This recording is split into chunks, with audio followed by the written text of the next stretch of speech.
রাতের অন্ধকারে বিজেপির পার্টি অফিসে হামলা সহ ভাঙচুর করার অভিযোগ উঠল দুষ্কৃতীদের বিরুদ্ধে। পাশাপাশি পুড়িয়ে দেওয়া হয়েছে দলীয় পতাকা। ঘটনাকে কেন্দ্র করে তুমুল চাঞ্চল্য ছড়িয়েছে গঙ্গারামপুর ব্লকের নয়াবাজার দুর্গাপুর এলাকায়। তীব্র চাঞ্চল্য ছড়িয়ে পড়েছে গঙ্গারামপুর ব্লক রাজনৈতিক মহলেও। জানা গিয়েছে গঙ্গারামপুর ব্লকের নয়াবাজার দুর্গাপুর এলাকায় প্রায় এক মাস আগে ঘটা করে বিজেপির দলীয় কার্যালয় উদ্বোধন করা হয়। সেখানে বসে বিজেপি কর্মীরা দলের বিভিন্ন কাজ পরিচালনা করতেন। অভিযোগ, মঙ্গলবার রাতে বিজেপির সেই দলীয় কার্যালয়ে একদল দুষ্কৃতী তাণ্ডব চালায়। বিজেপির অভিযোগ, দুষ্কৃতীরা হঠাৎই পার্টি অফিসে চড়াও হয়ে ভাঙচুর চালায়। কেবল আসবাবপত্র বা পার্টি অফিস ভাঙচুরে ক্ষান্ত থাকেনি দুষ্কৃতীরা, সেখানে থাকা ভারতীয় জনতা পার্টির একাধিক দলীয় পতাকায় আগুন লাগিয়ে পুড়িয়ে দেওয়া হয়েছে। বুধবার সকাল হতে বিষয়টি নজরে আসে স্থানীয় বাসিন্দাদের। দলীয় কার্যালয়ে ভাঙচুর সহ আগুন লাগিয়ে পতাকা পুড়িয়ে দেওয়ার খবর পেয়ে সকাল 9টা নাগাদ ঘটনাস্থলে ছুটে আসেন মণ্ডল নেতৃত্ব স্থানীয় কর্মীরা। বিষয়টি দেখতে পেয়ে হতবাক হয়ে পড়েন তারা।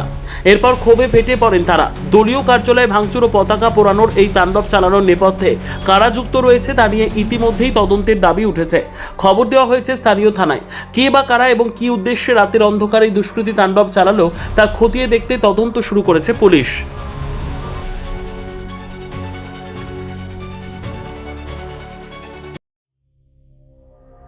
সংবাদটি নিবেদন করছেন স্বস্তিলোক উৎসব ভবন, গঙ্গারামপুর, দক্ষিণ দিনাজপুর।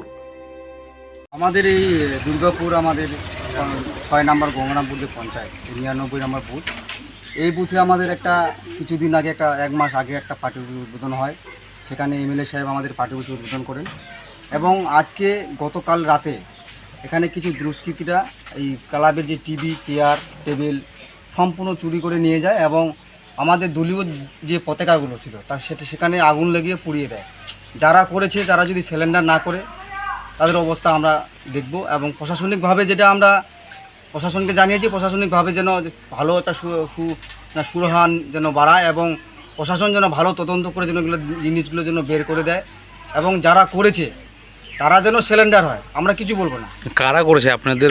আমাদের এই এখানকার যারা দুষ্কৃতী, তৃণমূল এবং সিপিএমের যারা দুষ্কৃতীরা এই গ্রামে বসবাস করে, আমরা গ্রামের মানুষের কাছে শুনতে পেলাম তারা এর আগেও তৃণমূল সরকার থাকতে তারা এই গ্রামে অত্যাচার করেছে। আমরা নাম বলতে চাই না, তাদের নাম বলতে ঘৃণা হয় এবং যারা করেছে আমরা তাদেরকে সুসম্মানে আমরা বলবো তারা আপনারা টেবিল, চেয়ার, টিভি আপনারা যা যা চুরি করেছেন আপনারা ফেরত দিয়ে যান।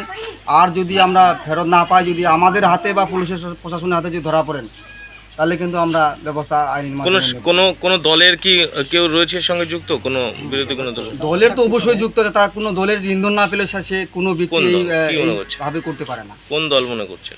আমরা তো তৃণমূল, সিপিএম এখানে একটা জড়িত হয়েছে অ্যাডজাস্ট, তারা এটা যুক্ত হয়ে করেছে। আপনার নামটা থানা গিয়েছিলেন? হ্যাঁ, প্রশাসন আসছিল, প্রশাসনকে ফোন করা হয়েছিল। আমি মণ্ডল সভাপতি JP1। সর্বোত্তম সুযোগ সুবিধে রয়েছে আতিথেয়তায়।